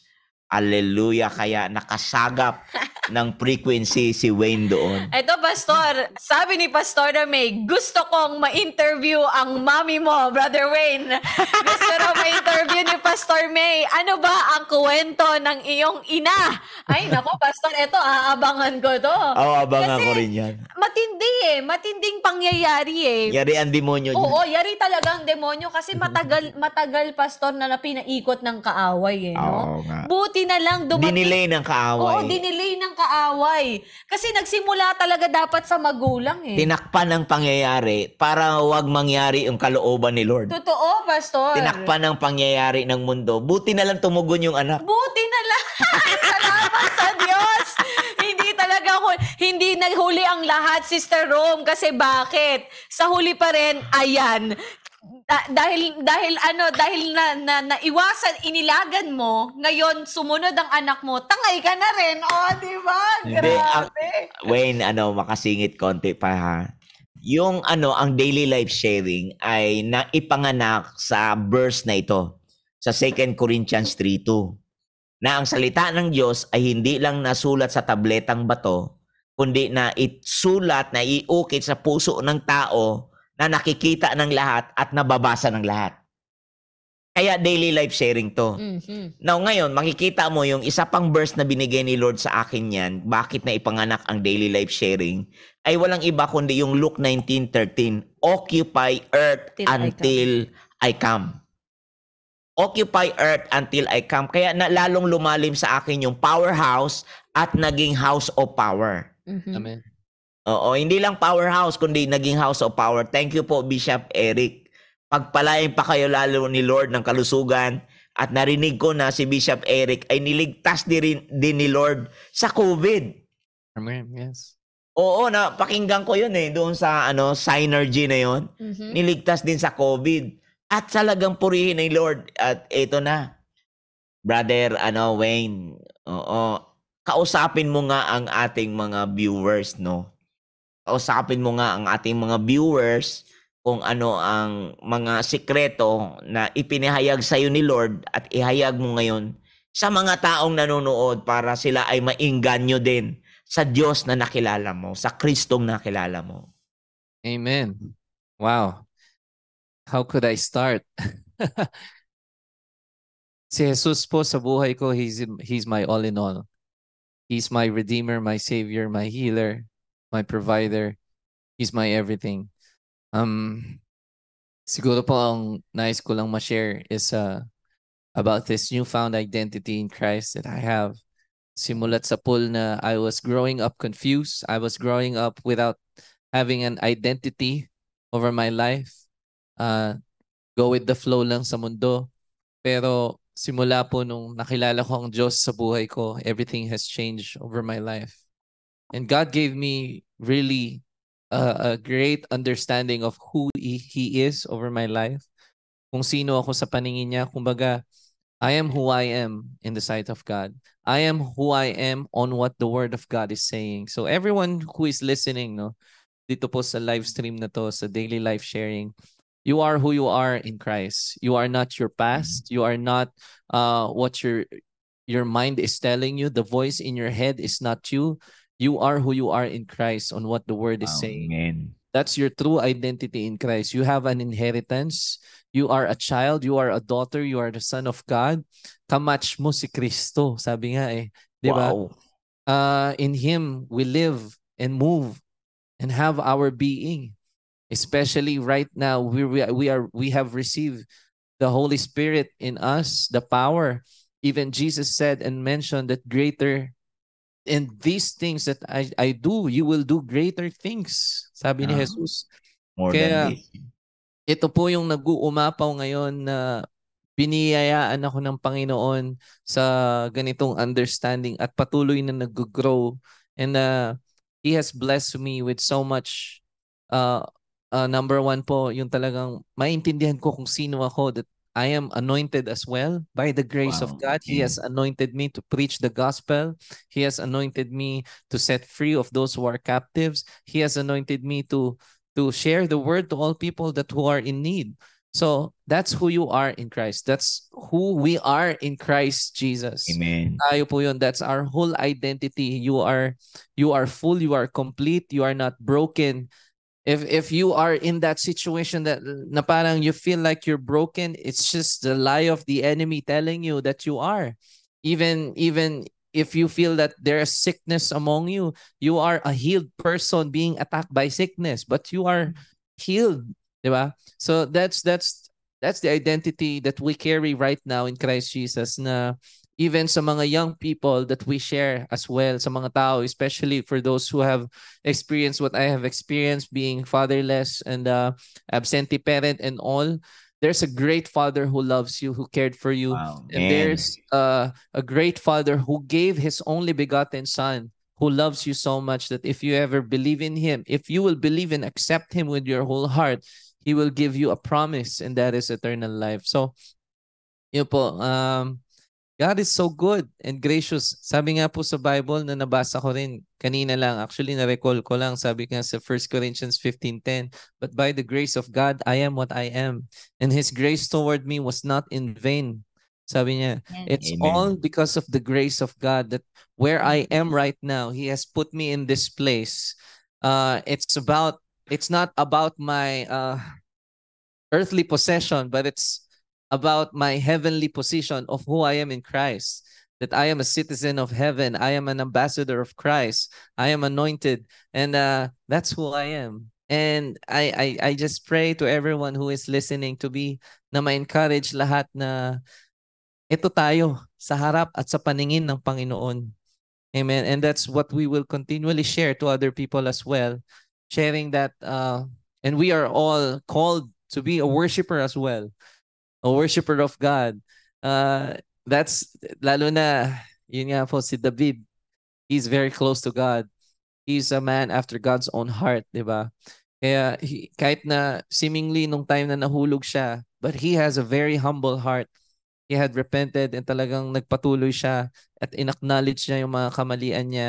At sa palagay ko, lahat po tayo may mga pagkakataon na natutumba tayo, nahuhulog tayo. Pero God remains good and gracious. Talagang lalapit ka lang sa Kanya. At you just surrender and give your life to Him. Kasi lahat po ng paglilingkod natin sa Panginoon, it's not in vain. Lahat may reward yan. Amen. Kaya lahat po ng mga pangangailangan natin, if you are in need of something, anything at all, I will just go back to the very basic scripture that I have received before, and it's still relevant up until now, that if you seek first the kingdom of God and His righteousness, all of these things, that all we need will just be added unto us. Lahat pong yan, talagang pag inalay natin ang buhay natin sa Panginoon, idadirect niya po ang buhay natin sa kung saan niya tayo gustong dalhin. Lahat po tayo may destiny. Lahat tayo may pinlano ang Diyos para sa ating buhay, na kapag tayo ay tumapak doon at naniwala by faith, lahat ng pong yun, it will manifest. It will surely come to pass. So, ayun po, no?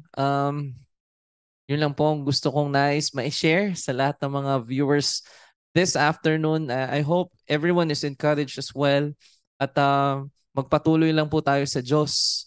Dahil darating po ang panahon, dahil pag tayo tumanda, ito po yung isa nasa sa puso ko eh. Dahil nung time na talagang kinumit ko ang buhay ko sa Panginoon. Kasi tatanda tayo eh. Lahat tayo tatanda. Lahat tayo may experience ang kamatayan. At tayo lang ang haharap sa Diyos. Hindi mo kasama yung kung anong yung kapamilya mo, hindi mo kasama yung naging asawa mo o mga anak mo. Ikaw lang at ang Diyos ang mismong makakaharap mo. Wala nang iba.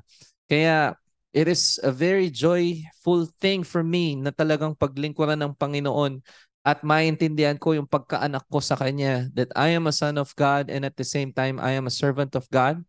And everything that the strength that God is giving me is all by the grace of God. Wala po ako mapagmamalaki sa Diyos. Kahit yung abilidad ko sa pagkanta ko, abilidad ko sa pagiging musikero ko, wala po akong mapagmamalaki sa Diyos, kundi ang biyaya niya lang at ang pag-ibig niya at kung anong ginawa niya sa aking buhay. Yun lang po ang aking mapagmamalaki.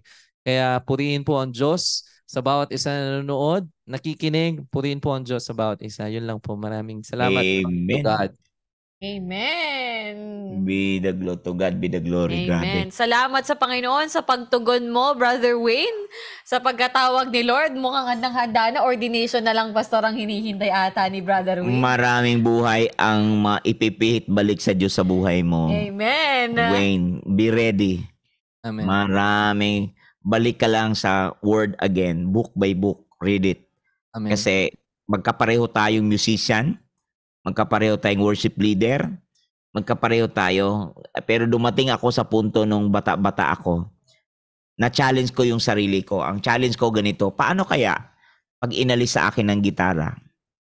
Paano din kaya, pangalawa, pag ang aking boses ay kupas na? Ano kaya ang kasunod? Mayroon pa kayang kasunod na pagkakagamitan ni Lord sa akin? Kaya doon ako nagkaroon ng mataas na curiosity na lumalim at magnilay ng salita ng Diyos, book by book hanggang ilang beses kong nabasa ang Bible. Kaya ito yung ating kailangan ngayon, yung consistency mga kaabangers. Kasi ang salita ng Diyos ay ganito. Kapag ang tao hindi mahilig magbasa ng Bible, pero kapag ang buhay mo ay lumalakad sa salita ng Diyos, mababasa nila ang buhay mo. Yeah. Babasahin nila ang buhay mo at ang Bible makikita nila sa ginagawa mo. Di man masasabing perfect, pero titiyakin ko sa inyo, yung galaw ni Jesus na nasa buhay mo, yan ang perfect. Amen. James 2:22 na ang result, faith was perfected. Yun. Amen. Kaya nga, Pastor, napakaganda ng daily life sharing eh. Yes. Dahil sa pamamagitan ng daily life sharing, yung bawat testimony na naririnig ng bawat isa dito sa programa na to ay nakikita nila yung identity nila, nakikita nila ang salita ng Diyos na nagiging evident sa buhay ng bawat tao na Yes. nagbabahagi ng kanilang kwento. Kaya Amen. Brother Wayne, salamat talaga sa pag-guest mo dito sa daily life sharing. At bilang pasasalamat namin sa iyo ay kami ay may hinanda na maliit na sorpresa para sa iyo. Sige Gabi, ipasok mo na yan. Hi brother. Ayun. Gusto lang malaman mo na maraming napopostos sa buhay mo and isa na ako doon. So actually nung nag-start ako sa Powerhouse, hindi ko expect na magkakasama tayo ngayon sa praise and worship team. And truly you are anointed and obedient servant of God. So God bless you. Tuloy mo lang ang pinapagawa ni Lord sa'yo. Marami kang nabe-bless na tao. So, praise God sa buhay mo. Hi Kuya Wayne. Gusto ko sabihin na sobrang thankful ako sa buhay mo. Praise God talaga sa buhay mo kasi ako alam mo saan ako galing, nakita mo lahat yon. And product ako ng soul winning. Ikaw yung pinadala sa akin ng Panginoon para lumapit sa Kanya, para makilala siya. And hindi lang ako, alam ko maraming tao na nakakilala sa Diyos through you. And so, ang dami mong na-inspire at isa na ako doon. And I'm honored to be able to serve the Lord with you. Na-appreciate kita, hindi lang bilang kaibigan, hindi lang bilang leader, pero bilang kapatid din. Habang hangang-hanga ako sa'yo, and I appreciate your life. And alam ko marami pa tayong pupuntahan, marami pa tayong gagawin para ikalat yung salita ng Diyos. And yun lang, gusto kong sabihin na salamat ko sa lahat na lagi ka nandyan. Mahal ka namin, and we love you and we honor you. Hi Wayne!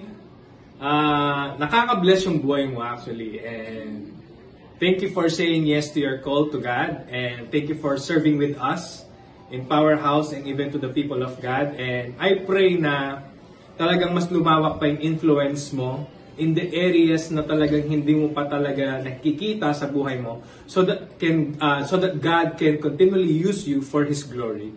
So thank you for not giving up on your calling sa mga ginagawa natin, and appreciate you so much. God bless. Hello everyone, and hello Kuya Wayne. Thank you Kuya Wayne for everything you did to me. Thank you, Kuya Wayne, for all the things you did for our family. I love you. Hello po, Daily Life Sharing TV. Hello, manong ko. I just wanted to say, look what the Lord has done. I thank God for your life, that every time I see you sa praise and worship or sa mga gigs mo at sa lahat ng mga ginagawa mo para kay Lord, I can't help but be proud as your mom.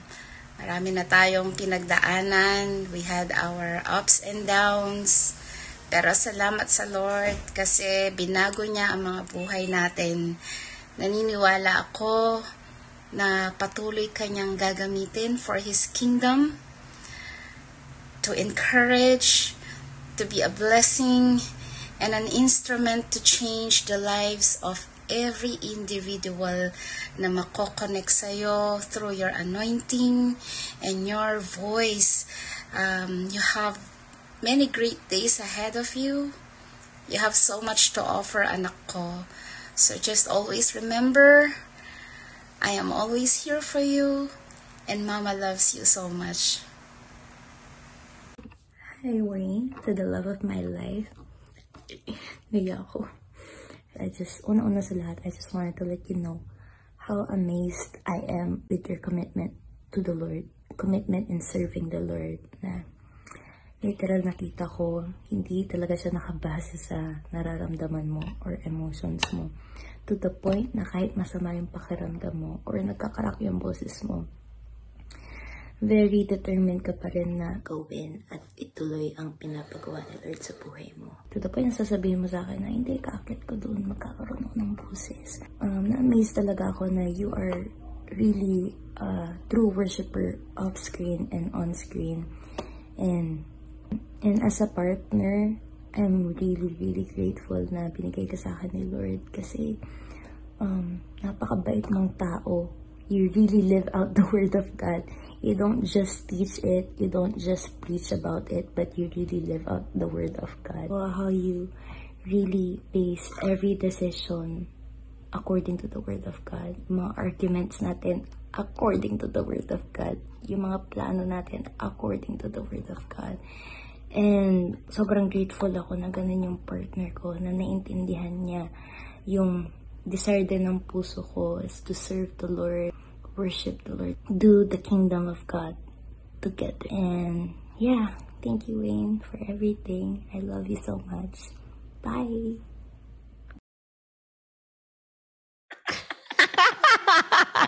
Parang iba yung ngiti mo dun sa last na video, Brother Wayne. Parang bigla kaming nagulat dun sa reaction, Pastor, ng mukha niya. Biglang kumislap yung mata Oo, eh. parang biglang hindi na mapigilan yung ngiti. Anong masasabi mo, Kuya? Wow. This is overwhelming. Kasi nandito siya eh. Andyan ba? Tama ko sa ngayon. Grabe. It's very overwhelming. Salamat po sa lahat. Sa lahat ng mga nag-share message and all. Grabe. I'm speechless. I love you all. At dahil speechless ka, sige nga, awitan mo na kami, Kuya. Iparinig mo na sa amin ang awit ng puso mo. Ayun. Yan. Yan, maganda yan. Ano po bang pwede kong awitin? Awit nga po ng puso ninyo. So ano pong nasa puso ninyo? Sige po. Ito pong, ano ba? Ito pong song na to is, I always sing this even before. I think this is a very inspirational song. At it's a song by Gary V. Matagal ko na po siyang di nakanta. Pero just like what this song happened, it's very special to me kasi it really touched me. And sorry. It's para siyang evangelical kind of song. And it's a prayer. Actually, it's a prayer. This song, title po nito is Take Me Out of the Dark. And sa lahat po ng viewers na nanonood ngayon, nakikinig, no? Praise God, we are not in the dark anymore. Okay, Amen. That's a good news. So, but if you feel like you are there in that certain place. I just want to encourage, sorry, yeah, everybody na pakinggan natin po itong awiting to. It's very special. Okay lang po ba yung audio ko sa gitna ko? Yes, okay.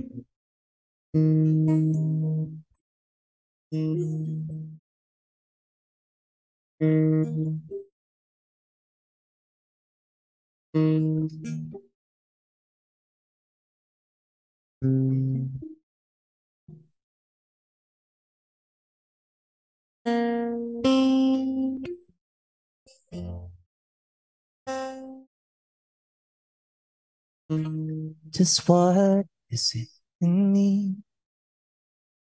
Sometimes I just don't know what keeps me in your love.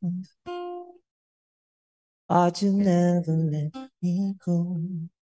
And though you're with me now, I fall and you still my salvation. Know just how you feel. 'Cause you have forgiven me too many times it seems. Feel I'm not what you might call a worthy Christian after all. And though I love you, temptation finds its way to teach me to trust in you with all of my heart. To lean not on my own understanding, 'cause I just forget. You won't give me what I can't. Take me out of the dark, my Lord. I don't wanna be there. No. No.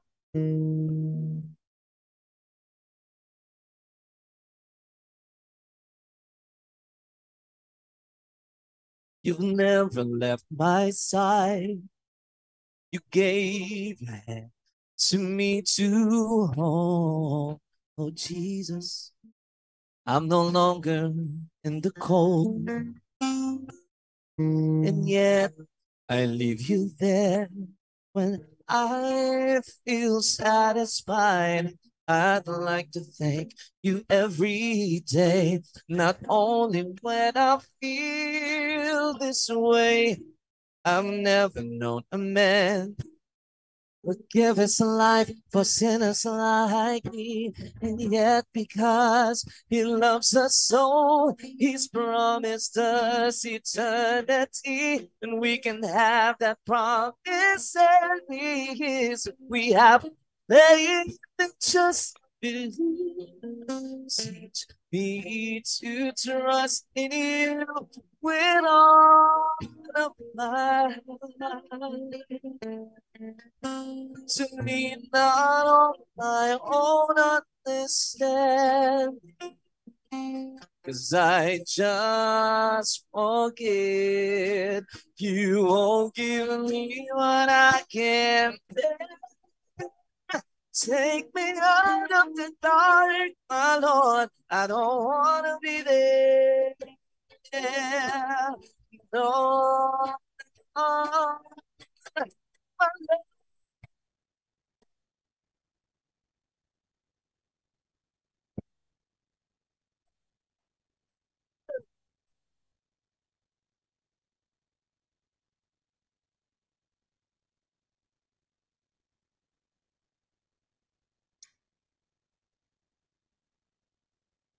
Teach me to trust in you with all of my heart.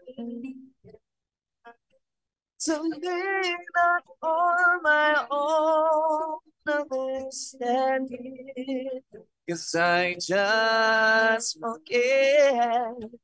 You give me what I can't bear.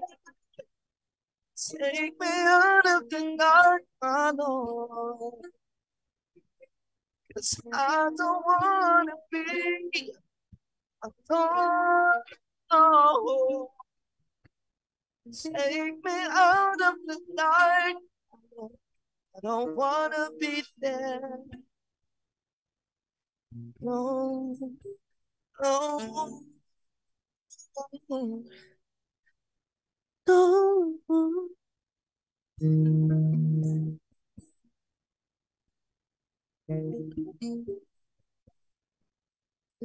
May all glory be yours, my King, my Lord.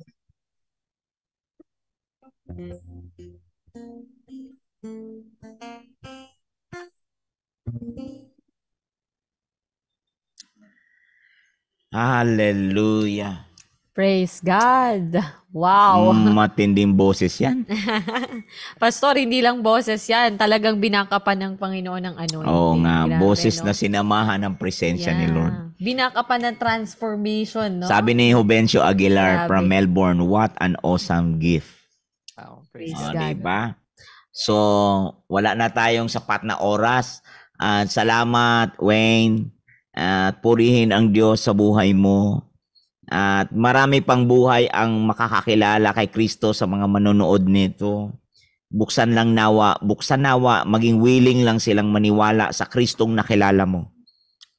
Maniwala sana sila, yung mga manonood nito, maniwala na sana sila sa Kristong nakilala mo. Amen. Kasi pag nakilala nila ang nakilala mo, ito rin yung Kristong magdadala sa kanila sa lugar na gusto ni Lord sa buhay nila balang araw. Amen. Wow, praise God, diba? Amen. Pastor Oo. Dong, pwede ka nang manalangin? Kaya manalangin tayo.